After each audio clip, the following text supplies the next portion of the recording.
Hey everyone, welcome. Oh, it's hot. Oh, it's getting hotter. Oh, we're all going to die of hot. And I do believe that we have rotten politics, and I'm not using that as an exaggeration.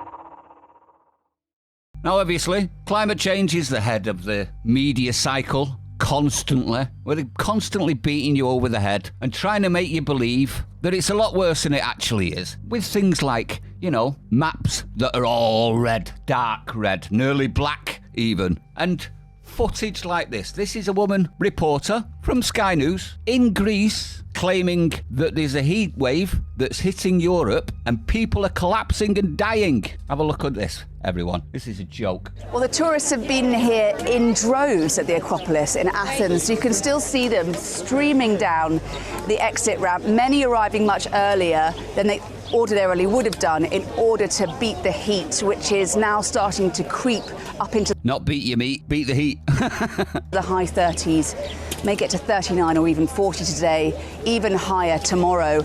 Remember, this is a tourist attraction that is busy from the second the sun up comes up nearly to the second it goes down. It's got nothing to do with the fact that it's really, really hot in Greece in the heat of summer. It's got nothing to do with that. Must be the climate change that they're all coming out early. Have a look. Go back at 4 o'clock in the evening, or better still, the heat of 2 o'clock, and I guarantee there'll still be numbers there.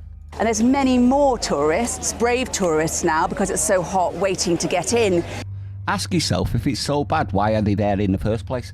If it's so bad, why is she not in shade? If it's so bad, why is she not wearing a hat? Why is she not collapsing? Why is she not dying? You can see that big shade tent there has been put up to keep people out of harm's way. Lots of people there fanning themselves, using parasols. Parasols and fanning themselves. It must be the end of the world, everyone. This is Greece at the height of summer.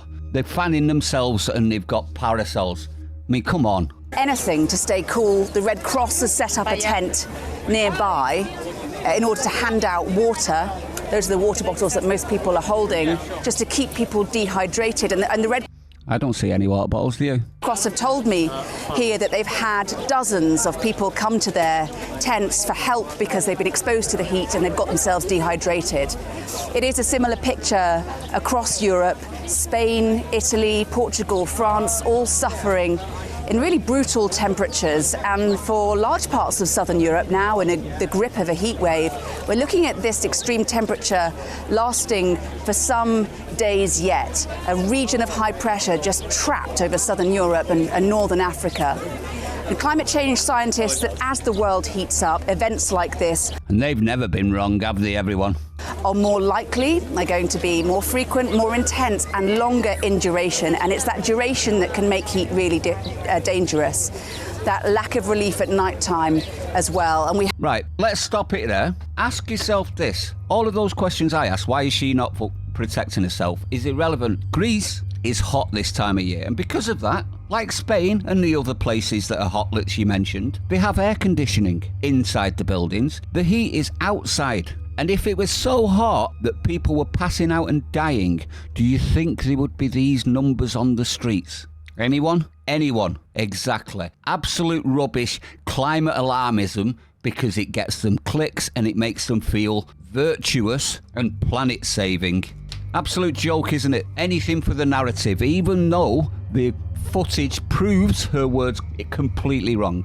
Let me know what you think though, everyone. I'd like to know your opinion. Stay sane. I'll see you on the next one.